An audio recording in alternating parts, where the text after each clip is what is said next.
Break के बाद स्वागत है आपका। और चलिए अब उत्सव मनाते हैं जन्माष्टमी का। देश भर में जन्माष्टमी का उत्सव धूमधाम से मनाया जा रहा है। मंदिरों में विशेष पूजा अर्चना की जा रही है। वहीं अगर बात करें मथुरा की, तो मथुरा में तो भक्तों का सैलाब उमड़ा हुआ है। भिलाई के राधा कृष्ण मंदिर में भी भक्त इस वक्त जुटे हुए हैं। वहीं राधा कृष्ण का पंचामृत से अभिषेक कर लिया गया है। आपको बता दें कि फूलों के साथ भगवान के बाल स्वरूप को झूले पर बिठाया गया है। दोपहर 12 बजे विशेष श्रृंगार भी आज यहाँ किया जाना है और उसके बाद कृष्ण को 56 भोग लगाए जाएंगे। सुबह 4 बजे से ही हरे कृष्णा हरे राम का जाप यहाँ पर चल रहा है। और बता दें कि 5 दिनों तक के यहाँ जन्माष्टमी का उत्सव मनता है और इसी तरह से लोग बड़ी संख्या में यहाँ पर इकट्ठे होते हैं। तो पूरे देश की तस्वीरें आज IBC 24 के माध्यम से आपको घर बैठे दिखा रहे हैं। कोशिश यही है कि जो लोग आज मंदिर में दर्शन के लिए नहीं पहुंच पा रहे हैं, वो लोग IBC 24 के माध्यम से ही आज पूरे देश के हर कृष्ण मंदिर की तस्वीरें जो है यहीं से देख लें और कृष्ण भगवान के दर्शन हैं वो अपने घर बैठे कर लें और उनका आशीर्वाद ले लें। देश भर में जन्माष्टमी के उत्सव की धूम है और उत्सव की हर तस्वीर आप तक पहुंचाएंगे। मथुरा की भी तस्वीर आप तक पहुंचा रहे हैं। मंदिरों में विशेष पूजा अर्चना की जा रही है। तस्वीरें आप देखिए कि कितना खूबसूरत विशेष श्रृंगार किया गया है। पूरे मंदिर को सजा दिया गया है और मंदिरों में भक्तों का सैलाब उमड़ पड़ा है। ये तस्वीरें आप देखिए कितनी बड़ी संख्या में लोग यहाँ पर इकट्ठे हैं। बड़ी संख्या में देश भर से लोग जो है वो मथुरा पहुंचते हैं और मथुरा में विशेष पूजा अर्चना आज के दिन की जाती है।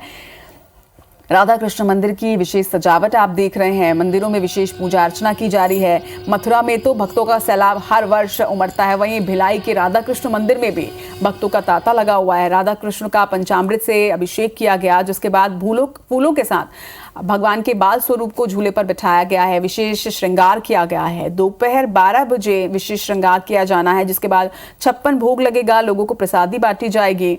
जन्माष्टमी के उत्सव की तस्वीर आप तक पहुंचा रहे हैं। सुबह 4 बजे से ही हरे कृष्णा हरे राम का यहाँ पर जाप चल रहा है। और अब आपको दिल्ली की भी तस्वीरें दिखा दें। दिल्ली के राधा कृष्ण मंदिर की ये तस्वीर आप देखिए कि कितना भव्य और अनोखा श्रृंगार यहाँ पर किया गया। विशेष सजावट आज यहाँ पर की गई है और नारंगी रंग से खूबसूरत सजावट यहाँ पर की गई। नारंगी रंग की वेशभूषा आज श्री कृष्ण और राधा को पहनाई गई है।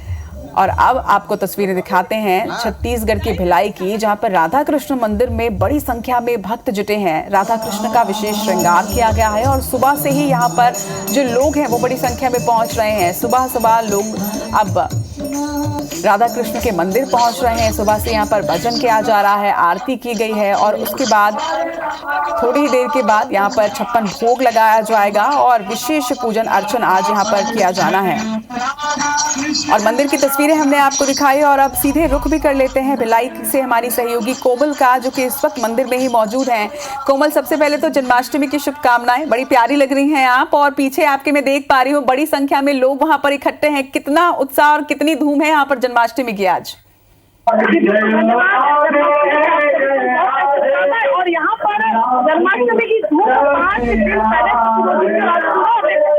कितना उत्साह है भक्तों में अपने प्यारे कृष्ण के जन्मोत्सव को लेकर के। और यहाँ पर मंदिर में सुबह 4 बजे से अभिषेक का दौर शुरू हो चुका है। जो अभी आप देख रहे हैं अभी जो भगवान का श्रृंगार किया जा रहा है, जल का दौर शुरू हो चुका है और कुछ देर बाद भगवान को यहाँ पर झूले में पड़े हैं। फिर आप देख रहे हैं फूलों से सजाया गया मंदिर और कितना खूबसूरत जो पल है ये। हर कोई जुड़ेंगे यहाँ पर जो यहाँ पर दिन भर उत्सव चलेगा। सुबह मतलब रात को 12 बजे के बाद में यहाँ पे उत्सव जो है चरम पर होगा। यहाँ पर रात 12 बजे विशेष अभिषेक के बाद सुबह 3 बजे तक उत्सव चलता है इस मंदिर में। स्वान मंदिर की तर्ज पर यहाँ पर पूरे सारे कार्यक्रम होते हैं। और हम बताना चाहेंगे आपको कि दोपहर को 12 बजे यहाँ पर भगवान का विशेष श्रृंगार करके 56 भोग भी लगाया जाएगा। 56 भोग के अलावा यहाँ पर पिछले 5 दिनों से कई कॉम्पिटिशन हो रहे थे। थोड़ी देर बाद छोटे छोटे बच्चे राधा कृष्ण की वेशभूषा में पहुंचेंगे। यहाँ पर सांस्कृतिक कॉम्पिटिशन है, शास्त्रीय संगीत के कार्यक्रम चल रहे हैं लगातार 5 दिनों से। यहाँ पर उत्सव जो है लोग यहाँ पर पूरे शहर के अलावा रायपुर, धमतरी, बालोद, अन्य जिलों से भी लोग यहाँ पे पहुंच रहे हैं दर्शन करने के लिए। और पूरा दिन यहाँ पर उत्सव होगा। शाम को विशेष जो रात 9 बजे यहाँ पर होता है, जो राधा कृष्ण भगवान को यहाँ पर नौका विहार कराया जाता है, वो भी काफी खूबसूरत होता है, देखने लायक होता है। हमारे साथ है कुछ हम लोगों से भी पूछते हैं यहाँ पर, क्योंकि पूजा का वक्त है और यहाँ पर सब अपने भक्ति में मगन है। तो हम यहाँ पर जो बैठे हैं हम उनसे बात करेंगे। कब से जुड़े आप यहाँ पर, कैसा लग रहा है उत्सव में आज? 3 साल से बहुत अच्छा लग रहा है। कितने बजे से आए सुबह? जी कोमल, जी 4, आप देख सकते हैं 4 बजे सुबह से यहाँ पर आए हुए हैं और तरह से यहाँ पर जो है। बिल्कुल कोमल, हम समझ सकते हैं कि इस वक्त तो सब भक्ति में लीन है और सुबह 4 बजे से जिस तरह से इतनी सुबह इतनी भीड़ नजर आ रही है, तो बेहद खास यहाँ पर आयोजन होता होगा। जैसे आप भी जानकारी दे रही है कि रात 12 बजे भी यहाँ पर जन्मोत्सव मनाया जाता है, उसकी भी तस्वीर हम कोशिश करेंगे हम IBC 24 के दर्शकों को पहुंचाएं। फिलहाल तमाम जानकारी के लिए आपका बहुत बहुत शुक्रिया।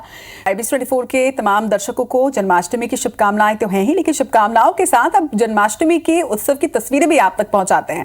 मंदिरों में आज सुबह से ही विशेष पूजन अर्चन किया जा रहा है। मथुरा की तस्वीरें भी हमने आप तक पहुंचाई, जहां पर भक्तों का सैलाब उमड़ पड़ा है। राधा कृष्ण का विशेष श्रृंगार यहां पर किया गया है और विशेष श्रृंगार आप इस वक्त देख रहे हैं। मथुरा की तो छठा ही आज के दिन निराली होती है और इसी तरह से पूरे देश में विशेष श्रृंगार आज राधा कृष्ण मंदिर में हुए हैं। राधा कृष्ण का और ना सिर्फ विशेष श्रृंगार बल्कि पूजा अर्चना करने के लिए सैकड़ों की संख्या में भक्त सुबह से ही आज मंदिर में पहुंच रहे हैं। इधर उज्जैन के सांदीपनि आश्रम में भी भक्तों का तांता लगा हुआ है। आप अलग अलग मंदिरों की तस्वीर IBC 24 के माध्यम से देख रहे हैं। देश भर में जन्माष्टमी के उत्सव की ये तस्वीरें आप तक हम पहुंचा रहे हैं। घर बैठे पूरे देश दुनिया की तस्वीरें आप तक हम पहुंचा रहे हैं और कोशिश यही है कि अलग अलग जगहों के राधा कृष्ण मंदिर की तस्वीरें हम आप तक पहुंचाते रहें और श्री कृष्ण के दर्शन आपको कराते रहें। इस वक्त सीधे रुक करेंगे उज्जैन का सांदीपनि आश्रम में विशेष तौर पर जन्माष्टमी की धूप देखने को मिलती है और इस वक्त हमारी सहयोगी निहारिका हमारे साथ जुड़ रही हैं। उनसे बातचीत करेंगे और उनसे जानेंगे कि किस तरह की तैयारियां हैं। निहारिका, जन्माष्टमी की बहुत सारी शुभकामनाएं आपको। सांदीपनि आश्रम आप पहुंचे हैं और यहाँ तो जन्माष्टमी की धूम ही अलग होती है, बहुत विशेष तौर पर इसे मनाया जाता है। कितना उत्साह देख पा रही, किस तरह की तैयारियां और आज में क्या कुछ विशेष कार्यक्रम है? जी बिल्कुल, सांदीपनि आश्रम में इस वक्त मैं मौजूद हूँ। उज्जैन में ये जो आश्रम है ये स्थित है। दरअसल कृष्ण जी का सांदीपनि आश्रम से एक अलग ही नाता रहा है, क्योंकि उन्होंने अपनी जो सारी शिक्षा है, ज्ञान है, वो यहीं से प्राप्त की है। सबसे पहले आपको मंदिर की तस्वीरें दिखाना चाहूँगी।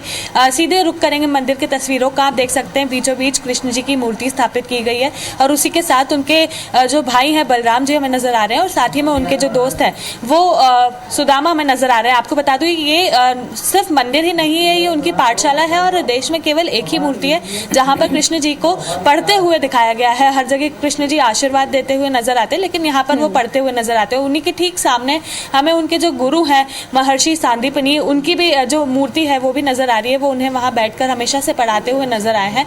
और यहाँ पर ही आपको बता दूं कि 64 दिनों में श्री कृष्ण जी ने 64 विधाओं का जो ज्ञान है वो प्राप्त किया था और उसी के साथ 20 दिन में पूरे गीता का जो ज्ञान है वो भी प्राप्त कर लिया था। बहुत ही अलग जो गाथा है इस मंदिर की वो हमें हमेशा से मिली है। और उसी के साथ में यहाँ पर हमारे साथ पंडित जी भी मौजूद हैं और जो यहाँ की मान्यता है वो बताने के लिए उन्हीं से हम जानेंगे कि पंडित जी क्या मान्यता है। सांदीपनि आश्रम 5000 वर्षों पुराना मंदिर है, क्या मान्यता है इस मंदिर की, लोग इतनी बड़ी संख्या में यहाँ पहुँचते हैं? ये वो पावन पवित्र स्थान है भगवान उज्जैन अवंतिका नगरी में। भगवान महाकाल की नगरी के साथ भगवान श्री कृष्ण ने भी अपना यहाँ पर स्थान बनाया है। यहाँ भगवान कृष्ण की शिक्षा स्थली है, महर्षि सांदीपनि ऋषि का आश्रम है। इसी स्थान पर, इसी जगह, इसी कक्ष में भगवान ने 64 दिन में 64 विद्या और 16 कलाओं का ज्ञान प्राप्त किया था। ये विश्व की पहली प्रतिमा है जहाँ भगवान कृष्ण बैठे हुए हैं, विराजमान हैं। सभी जगह ठाकुर जी आपको खड़े मिलेंगे बांसुरी बजाते हुए और मात्र 11 साल और 7 दिन की उम्र थी भगवान की जब पढ़ने के लिए इस आश्रम में बता रहे थे कंस का वध करके। बिल्कुल, तो जैसे कि बताया पंडित जी ने कितनी मान्यता है इस मंदिर की। विश्व की इकलौती ऐसी मूर्ति है जहाँ पर कृष्ण जी हमें बैठे हुए नजर आते हैं। और आपको बता दूं जो भक्त है उनका भी लगातार यहाँ पर आने जाने का सिलसिला जो है वो जारी है। सुबह से ही उज्जैन में बारिश हो रही है और इसी के बीच रुक रुक कर जो भक्त हैं वे भी यहाँ पर पहुंच रहे हैं। और जिस तरह से यहाँ पर हम लोगों ने मंदिर में धूम देखी वो भी मैंने आप तक तस्वीरों के माध्यम से पहुंचाई है। बिल्कुल निहारिका, हम देख सकते हैं तस्वीरों में कि कितनी भीड़ यहाँ पर सुबह से ही पहुंच रही है और बहुत ही अनोखा ये मंदिर है। दर्शन करवाने के लिए आपका बहुत बहुत शुक्रिया। तो निहारिका इस वक्त सांदीपनि आश्रम में है। श्री कृष्ण जो समस्त संसार को शिक्षा देते हैं, उन्होंने जहां से ज्ञान अर्जित किया, उनकी ज्ञान स्थली के दर्शन हमने आपको कराए और आज जन्माष्टमी के दिन अलग अलग जगहों से इसी तरह से दर्शन कराते रहेंगे। इस वक्त इस बुलेटिन में फिलहाल इतना ही, लेकिन आगे आप देखिए गुड मॉर्निंग छत्तीसगढ़ और छत्तीसगढ़ में अलग अलग मंदिरों के दर्शन भी उस बुलेटिन के माध्यम से आप तक कराएंगे। नमस्कार।